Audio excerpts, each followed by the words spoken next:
大家好，我是阿光。为什么饭店里面的西红柿鸡蛋汤这么好喝呢？其实这里面是有技巧的。今天有时间，我就把最家常的做法分享给大家，让你在家里面也能吃出饭店的味道。首先准备2个4元成熟的西红柿，打上14发刀。现在的西红柿也比较贵，我们这边7块钱一斤，不知道你们那边卖多少钱一斤呢？把处理好的西红柿放在提前准备好的大碗中。接下来就是关键的一步，往碗中加入多一点的开水。这一步的目的是去除西红柿的外皮。西红柿皮不是不能吃，而是放在一起的话总是煮不烂，那样的话会影响整道菜的口感。用勺子稍微的翻动一下，使西红柿受液更均匀。放在一旁浸泡10分钟左右。接下来准备一个小碗，往碗中打入2个鸡蛋，用筷子充分的搅拌均匀，使蛋黄和蛋白充分的融合。今天我准备了2枚鸡蛋，喜欢吃鸡蛋的也可以多打几个。大约搅拌2分钟左右，搅拌成视频中这样的细腻状就可以了。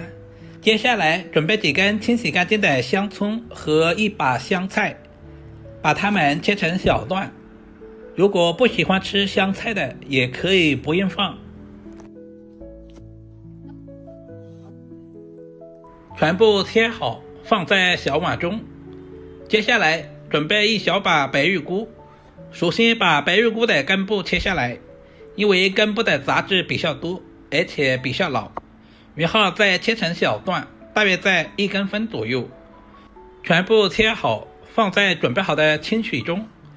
白玉菇看似非常的干净，其实表面难免有一些杂质和细菌，我们要加入1勺食盐，然后再抓洗一会儿，把表面的一些杂质清洗干净，然后我们再用力拧干水分，这样方便入味。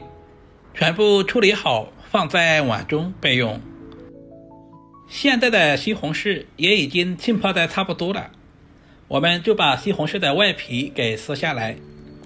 用开水浸泡过后的西红柿很容易就把外皮给撕下来了。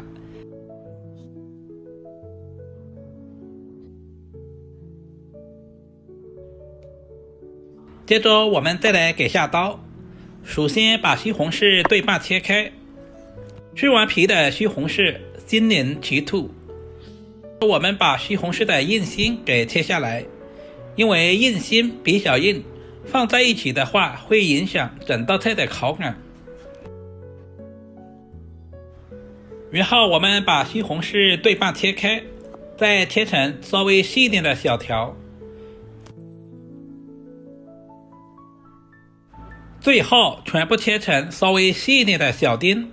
西红柿含有丰富的番茄红素，也是小朋友们特别喜欢吃的。我们尽量的切均匀一些，这样方便下一步的操作。全部切好放在小碗中。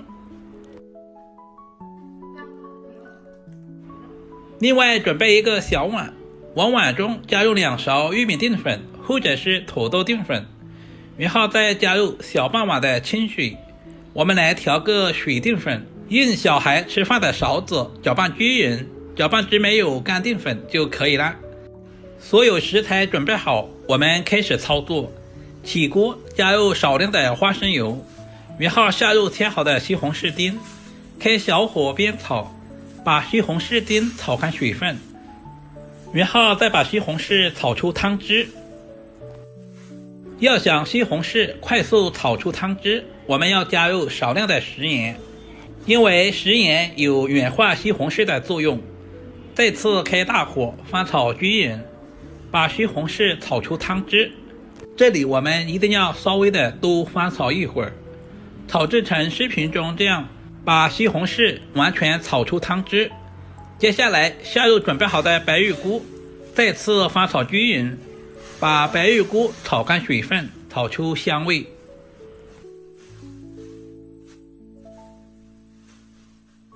大约翻炒1分钟左右，我们就把准备好的温水倒在锅中，开大火把锅里面的水烧开。随着温度的升高，锅里面出现了少量的浮木，这些浮木我们一定要捞干净，这样我们煮出来的汤才更加的清澈。开大火大约煮2分钟左右，把白玉菇煮出鲜味。接着少量多次的加入水淀粉，每加入一次，我们用勺子稍微的推动一下，这样可以防止淀粉水粘锅，同时还可以防止结坨。喜欢喝浓稠一点的，我们就多加一些。接下来我们简单的调下味，往锅中加入大半勺的食盐，小半勺的鸡精，少量的胡椒粉去腥增香，然后少量多次的加入准备好的鸡蛋液。鸡蛋液一定要呈线状倒入，这样做出来的蛋花才更加的漂亮。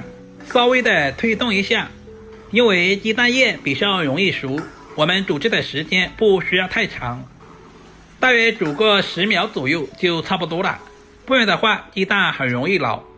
接着准备一个大碗，加入准备好的葱花和香菜，把煮好的西红柿鸡蛋汤倒在大碗中，一道营养又美味的西红柿鸡蛋汤就这样做好了。加入了少量的白玉菇，不仅可以增加营养，同时还可以丰富口感，而且喝起来一点都不油腻。如果今天的视频对您有一点点帮助，就麻烦点赞、收藏、留言并转发出去。我们下个视频再见吧。